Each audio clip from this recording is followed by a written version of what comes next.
Have you ever woken up with a strange weight on your chest, as if your entire day had already been decided for you before you even opened your eyes? That lump in your throat when you check your phone, that nagging feeling that time is slipping by, yet you're always one step behind. Chronic exhaustion, even when your body hasn't done anything to justify such a drain. You feel trapped in a routine that seems to make sense to everyone but you. You cycle through apps, conversations, and expectations, and at the end of the day, you have nothing real to take with you. Have you ever asked yourself, why do I feel so empty while being so connected? Why do I work so hard only to feel so absent? Why do I struggle so much to be someone I don't even recognize?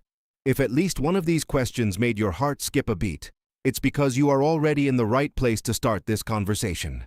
This video is about a silent loop, a mental pattern so discreet you don't even realize you're repeating it. It's about that internal routine you didn't choose, but that chooses for you. And the strangest part? It's a routine that can be broken, yet 99% of people never get close to the real key. What you're about to discover here isn't another self-help formula. It's an investigation into the human mind, seen through the lens of an ancient wisdom that few can still decode. The teachings of Jesus, not as religion, but as a master of consciousness.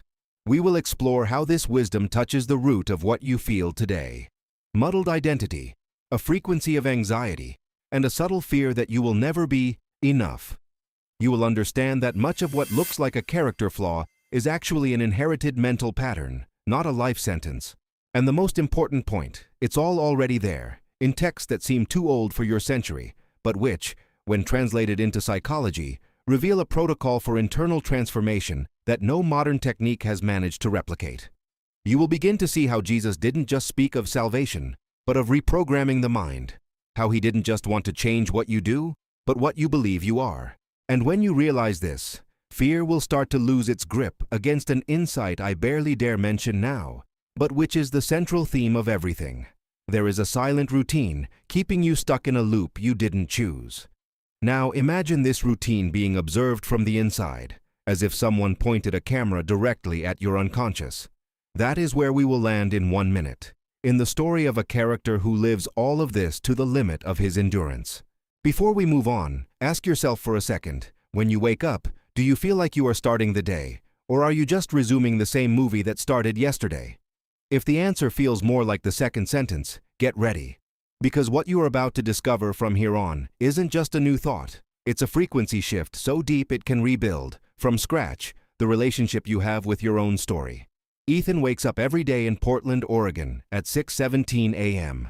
The alarm is a neutral sound, almost silent, as if the day didn't need announcing. But the silence is the first symptom of the problem. The world is already switched on before he is, and he just enters the game mid-stride, like a supporting actor in a movie he didn't ask to be in. He lives in a small apartment with walls that are too bright, bouncing back the emptiness, the constant smell of coffee, ready, but never enough. The phone vibrates on the nightstand before his feet even hit the floor. Messages, emails, notifications, as if the whole world is waiting for him at a level he doesn't know how to meet. Ethan is one of the 28% of American adults reporting clinical anxiety today, but he doesn't see himself that way. To him, it's just a heavy routine. He functions, he delivers reports, he attends meetings, he smiles when necessary. But inside, there is a silent looping that never ends, the fear that any pause will be interpreted as failure. His routine is sophisticated, a 30-minute run in the park, guided meditation, coffee, work, social media, work, dinner, more work. He believes that if he fits everything into a flow, the emptiness will disappear. But in reality, the more organized the routine, the more the emptiness becomes a structural hole, a part of the system he can't explain but feels all the time. Ethan struggles with a dual identity, what the world expects of him and what he feels he is. He is competent, focused, responsible, but deep down, he feels fragile, exhausted, as if he were numb inside. He no longer knows where the external ends and the internal begins. Everything has become a layer of performance, and every choice feels like an attempt to protect himself from a judgment he can't even trace. He begins to realize it's not just physical fatigue. It's a mental burnout that doesn't recharge. He goes to bed early but wakes up as if he lost something important during the night. He completes tasks but feels no reality in them. He feels like a visitor in his own life, rather than the protagonist. Ethan uses productivity apps, spreadsheets, automated reminders, focus playlists. But the mental pattern remains the same. At every minor slip-up, a wave of self-condemnation. It's not a sudden attack. It's a silent harassment, as if an internal voice is saying, non-stop, "You aren't doing enough. You aren't being good enough." He starts to notice that the more he tries to organize himself, the further he drifts from himself.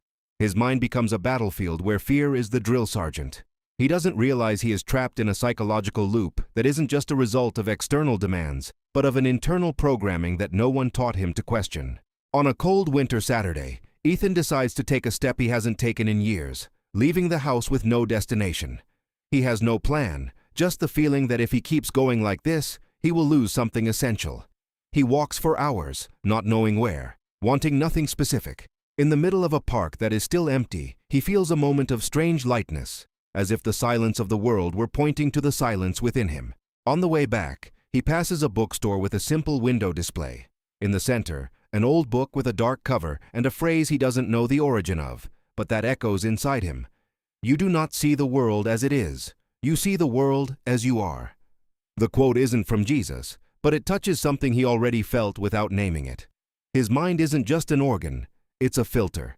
And what he feels as anxiety, emptiness, and fear isn't just a response to events, but a constant interpretation he is training. Ethan has no idea that, in that moment, he is beginning to break the system.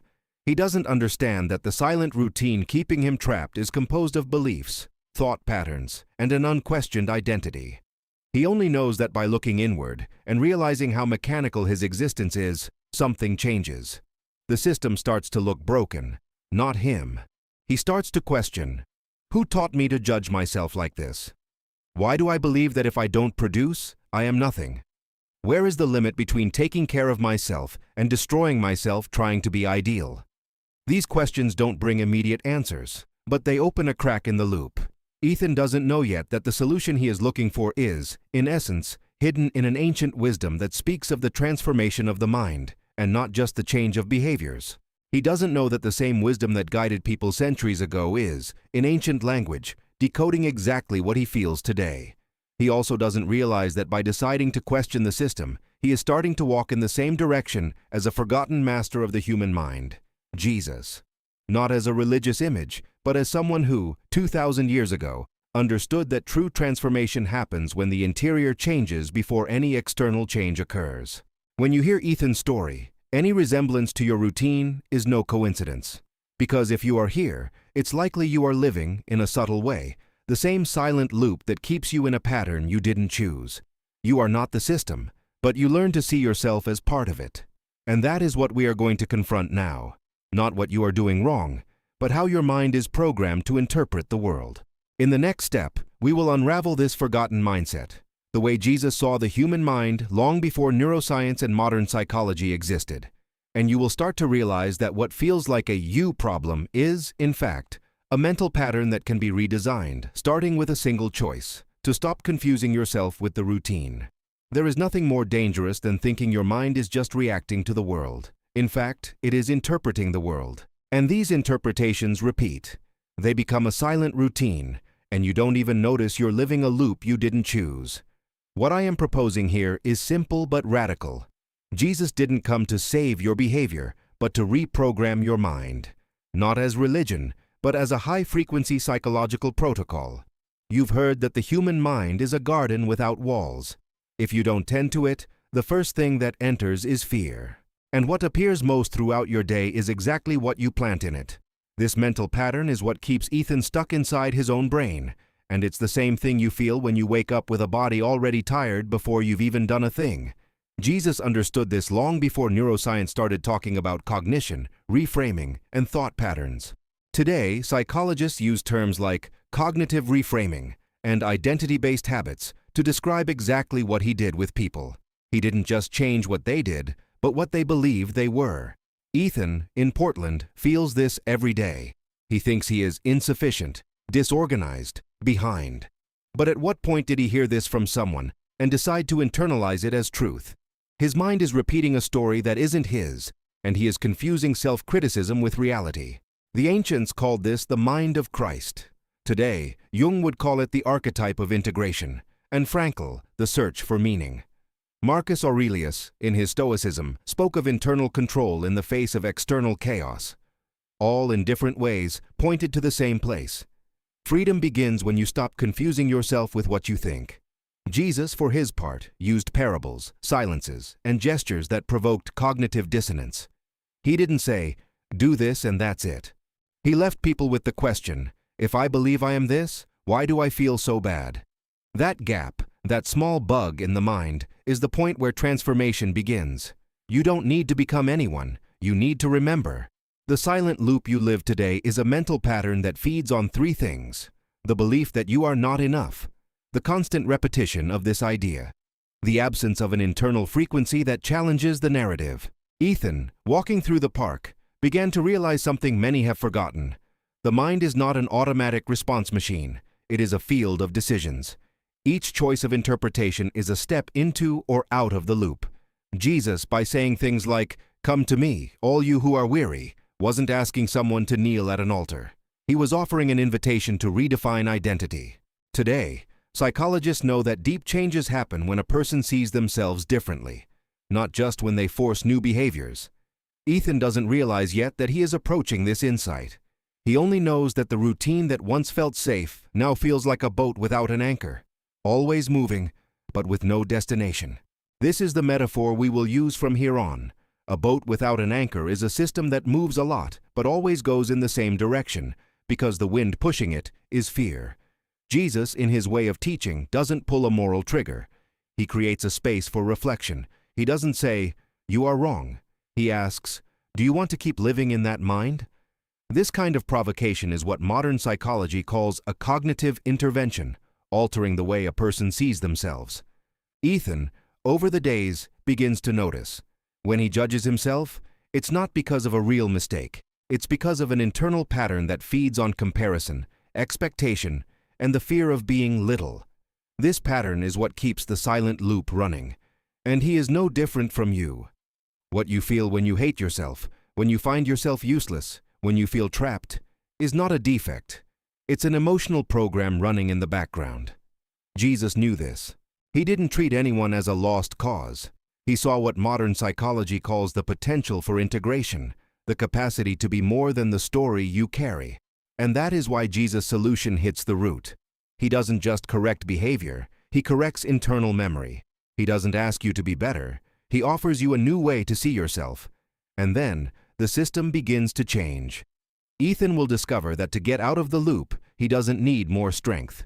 He needs clarity. His mind needs a new pattern, a new frequency. And that is what we are going to turn into a protocol in the next few minutes. A practical method to escape this silent routine you didn't choose, but that is choosing for you. Let's call this method the Zero Frequency Protocol. It's not an app, it's not a magic formula. It's an internal adjustment you make every day in small, conscious movements. It's what separates the silent loop you didn't choose from the freedom you can start choosing today. The protocol consists of 5 simple steps that require presence, not just discipline. Each step is connected to a central idea Jesus worked on in his teaching, and each will begin to re-signify the story you've been repeating about yourself. 1. Recognize the loop, the first step of awareness.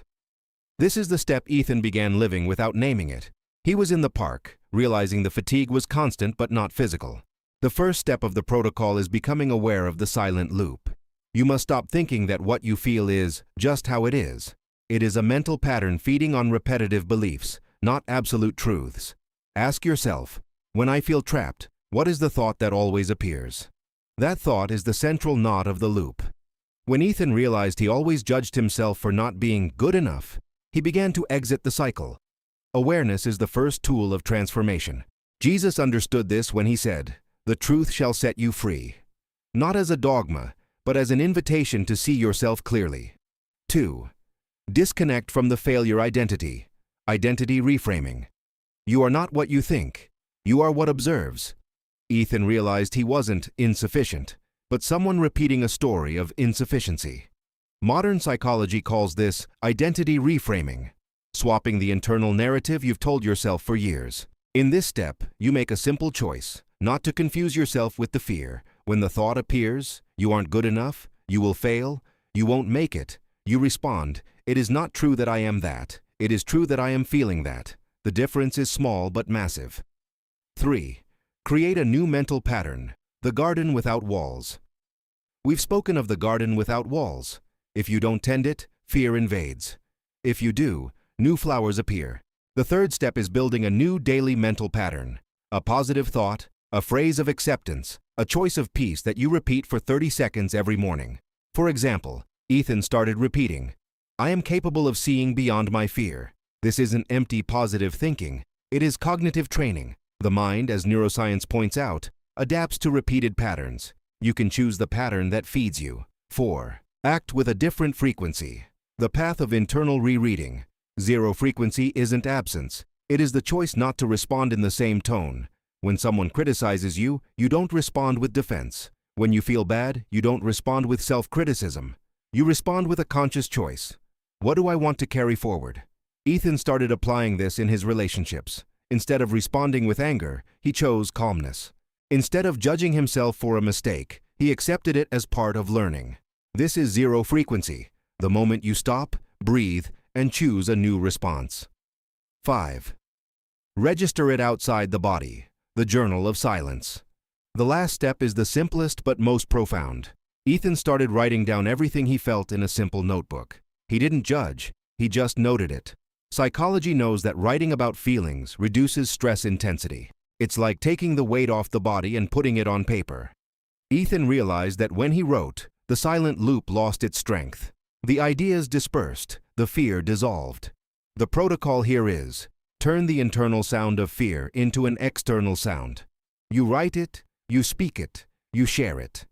And in sharing, the pattern breaks, because fear hates to be seen. What you felt in the first few seconds of this video, when we spoke of that lump in your throat upon waking, was no accident. It was the moment you recognized your own silent loop. You are not what that lump represents. You are the one who noticed it was there. And that is the first sign that you are already beginning to leave the cycle. Ethan, in Portland, didn't become a different person through the protocol. He simply stopped confusing himself with what he thought about himself. Fear still shows up, but now it's no longer the boss. It's just an old visitor who is no longer invited to stay. The same goes for you. The loop you feel today is not the end of your story. It's just the point where you decided to look inward and ask, why am I repeating the same movie? The ancient wisdom of Jesus was never about getting rid of problems, but about redefining what you believe you are.